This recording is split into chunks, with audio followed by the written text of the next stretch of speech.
Municipal మంత్రిగా ముఖ్యమంత్రిగా పనిచేసిండు కదా, 3 సార్లు బీజేపీని నరేంద్ర మోడీని సికింద్రాబాద్ పార్లమెంటు నియోజకవర్గం నుంచి గెలిపించారు కదా, మరి ఈ సమస్యలకు కారణం బీఆర్ఎస్ బీజేపీ కాదా? ఒక్కసారి ఆలోచన చెయ్యండి. మాకు అవకాశమే రాలే, మమ్మల్ని ఎవరు వచ్చి ఈ పని కావాలి అని అడగలే.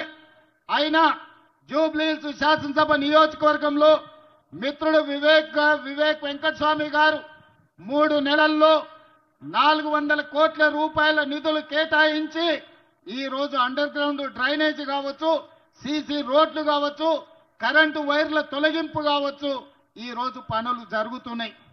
మరి మిత్రులారా, అడగంది అమ్మాయినా పెట్టదని ఏ విధంగా అయితే అంటారో, ఇవాళ అడగకపోయినా 400 కోట్ల రూపాయలు కేవలం జూబ్లీహిల్స్ నియోజకవర్గానికి ఇచ్చినాం.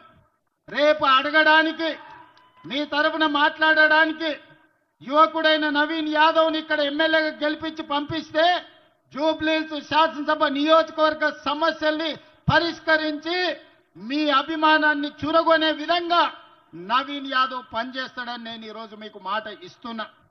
మిత్రులారా, ఇవాళ మా అక్కల్ని మా యువకులని అడుగుతున్నా, 10 ఏళ్లలో చంద్రశేఖరరావు రేషన్ కార్డు అని ఇచ్చిండా? 10 ఏళ్లలో ఎన్నడైనా మీకు సన్న బియ్యం ఇచ్చిండా? 10 ఏళ్లలో 200 యూనిట్లు మీ ఇళ్లలో ఉచిత కరెంట్ ఇచ్చిండా? మా ఆడబిడ్డలకు బస్సుల్లో ఉచిత ప్రయాణం ఇచ్చిండా? మరి ఇవేమి ఇవ్వని బీఆర్ఎస్ నాయకులు ఈ రోజు వచ్చి మీ ఓటు ఎట్లా అడుగుతారని నేను అడుగుతున్నా. ఇవాళ మీ సోదరుడు మీరు అభిమానంతో ఆశీర్వదిస్తే తెలంగాణ రాష్ట్రానికి ముఖ్యమంత్రి అయితే ఇవాళ 61,000 రేషన్ కార్డులకు 2,39,000 పేదలకు ఈ రోజు సన్న బియ్యం ఈ జూబ్లీహిల్స్ నియోజకవర్గంలోనే అందుతున్నాయంటే అది ప్రజాపాలన కాంగ్రెస్ పార్టీ ఇస్తున్నది. దాదాపుగా గృహలక్ష్మి, మహాలక్ష్మి, గృహజ్యోతి పథకాలు వేలాది మంది ఈ రోజు ఈ ప్రాంత ప్రజలకు మేలు జరుగుతుంది. 500 రూపాయల సిలిండర్ కావచ్చు, డబల్ బెడ్రూమ్ ఇల్లు ఇస్తా అని కేసీఆర్ మోసం చేస్తే నేను ఇవాళ ఈ వేదిక మీద నుంచి మాట ఇస్తున్నా, జూబ్లీహిల్స్ నిరుపేదలకు రాబోయే రోజుల్లో ఇందిరమ్మ ఇండ్లు 4,000 ఇండ్లు మీకు కేటాయించి మీ భవిష్యత్తును తీర్చిదిద్దే బాధ్యత కాంగ్రెస్ పార్టీ తీసుకుంటది. ఇవాళ కిషన్ రెడ్డి గారు మాట్లాడి నేను సవాలు విసిరినా కాళేశ్వరంలో కేసీఆర్ మీద సిబిఐ కేసులు ఎందుకు పెడతలేరు? మేము పంపించి 3 నెలలైంది, జవాబేందని ఆయన నాకు సవాలు విసురుతుండు. నాతో చర్చిస్తాను. కిషన్ రెడ్డి కాదు, చర్చలు నాతోని కాదు. ఢిల్లీలో వెళ్ళి నరేంద్ర మోడీతో చర్చించండి, ఢిల్లీకి వెళ్ళి అమిత్ షాతో చర్చించండి.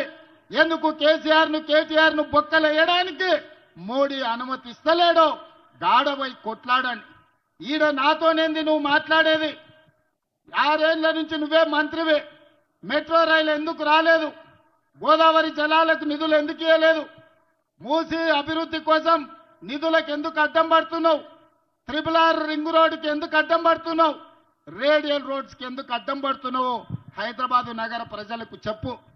ఇవాళ గుజరాత్లో సబర్మతి రివర్ ఫ్రంట్ కట్టుకోవచ్చు, యూపీలో గంగా నది రివర్ ఫ్రంట్ కట్టుకోవచ్చు, ఢిల్లీలో యమునా నది రివర్ ఫ్రంట్ కట్టుకోవచ్చు. కానీ హైదరాబాద్ నగరంలో మూసీ నది రివర్ ఫ్రంట్ ఎందుకు కట్టుకోకూడదు? బీజేపీకో నీతి, ఇవాళ తెలంగాణకి ఇంకొక నీత.